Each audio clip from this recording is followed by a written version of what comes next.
A year ago, Mikayla Nogueira stood in front of millions of her fans, looked directly into the camera and said, "I don't know who I am anymore. I've lost myself. Things are going to change." And people believed her. I believed her. Even with all the history, even with everything she'd done before, there was this small, stubborn part of me that thought, okay, maybe this time is different. It wasn't. Welcome back to Pop Sip. I'm your host, and today we are getting into everything Mikayla has been up to since that promise. Because not only did nothing change, it somehow got worse. If you're new here, hit that subscribe button right now because we cover the tea nobody else is spilling. And trust me, you don't want to miss what's coming.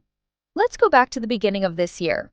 Mikayla got on her platform and told her audience she'd had some kind of spiritual awakening. She said she reconnected with an old high school friend who saw her as the real Mikayla, the one who existed before the brand deals and the designer bags and the millions of followers. And she was emotional about it. She said, according to her own words in that video, that she'd gone down a path she never wanted and was disappointed in herself. She even asked her fans what they wanted to see. She acknowledged that the luxury hauls weren't landing. She said, and I'm paraphrasing here, that she'd gotten obsessed with views and engagement and lost sight of everything else. Now, I want to be fair. I do think people can change. Anyone can turn things around if they actually want to. And honestly, I gave her a small amount of credit for saying it out loud. Not a lot, but a little. That credit is gone. Because within weeks of that promise, the luxury hauls were back. Not quietly, not occasionally, more than before. She went to Korea on a brand trip and came back with Gentle Monster sunglasses, a Dior store visit, a stop at Chanel, and then a watch from Cartier that she bought, reportedly, to celebrate her brand. A memory from the trip, she called it. And, okay, people can spend their money however they want. That part isn't really the issue. The issue is she told her audience those hauls were the problem. She said her fans were right to call her out. And then she went right back to doing them and acted like that conversation never happened. She even started a whole series around it. She'd buy a luxury item and announce that her, quote, haters bought it for her with their engagement. A Birkin, a Chanel bag. She called it a series. And look, I understand the concept, turning negativity into content. But some of the top comments on those videos were from longtime fans saying things like, "What about the people who actually supported you? What did their comments buy?" She replied to one of them with, "It's just a bag, LOL." That response told us everything we needed to know about where her head was at. Now let's talk about Zach, because this is where things get genuinely messy. Less than a month before Mikayla started posting about her new boyfriend every single day, she made a point of saying she was keeping this relationship private. She said she learned from her marriage. She said this time would be different. She called him her man and said she was protecting what she had. That lasted about 4 days. After that, her entire content shifted. Boyfriend this, boyfriend that. Travel with me and my boyfriend. My boyfriend is moving in. My parents are meeting his parents. Get ready with me for a date with my boyfriend. It was every video, back to back, for weeks. Now, here's the part that got people talking. Mikayla posted one of those trend videos where you explain why your partner is your person. And in it, she described how Zach had been fighting to be with her for 10 years. Since high school.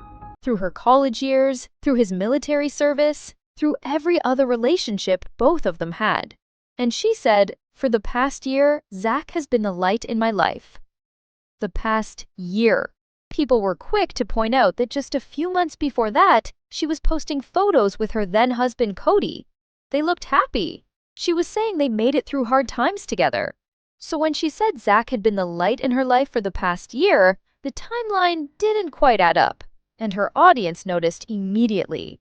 She turned comments off on that video, which, if it was truly innocent, is an interesting choice. And now we get to the part that I think is the most revealing of all, because this is where you really see how Mikayla operates. She turned her divorce into content. She posted a "Get ready with me for divorce court." She talked about needing to, quote, serve in her outfit. She wore a significant amount of jewelry and expensive clothing to a court proceeding, where reportedly assets and finances were being discussed. She drove away in her Porsche and filmed a dramatic montage of herself leaving. And then she told her audience, "If I post a video after court, you'll know it went well. If I don't post anything, that means it didn't." So now her entire fan base is refreshing her page, clicking on every video hoping for an update. Her view counts go up. Her engagement goes up. The brands she's sandwiching between these divorce videos, including a certain cosmetics company that reportedly sponsored her wedding, are seeing all of that traffic. She didn't post an update. Weeks went by. Fans were genuinely worried. They were asking in every comment section, and when they pushed for answers, she got snippy about it. She told one commenter she already gave the update. Another one she told, "I said the update would be if I post." This is a woman who told her fans she'd lost herself and needed to change, and then used her divorce, one of the most painful things a person can go through, as an engagement strategy, complete with brand integrations built into the timeline. Here's what I keep coming back to.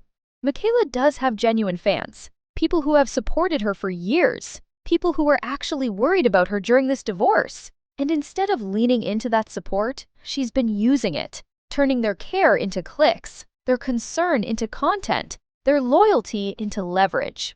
Now, she admitted it herself, actually. On one of the videos where the timeline questions were coming up, someone asked about the past year comment, and Mikayla's response was, "I love rage bait."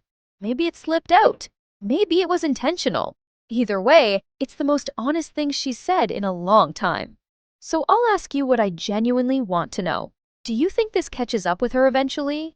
We've seen other influencers hit a wall when the audience finally gets tired of being played. Or do you think her fan base is just loyal enough that none of this matters? Drop it in the comments. I read every single one. And if you're not subscribed to Pop Sip yet, now is the time. Because we've got a lot more coming, and you don't want to be catching up later. I'll see you in the next one.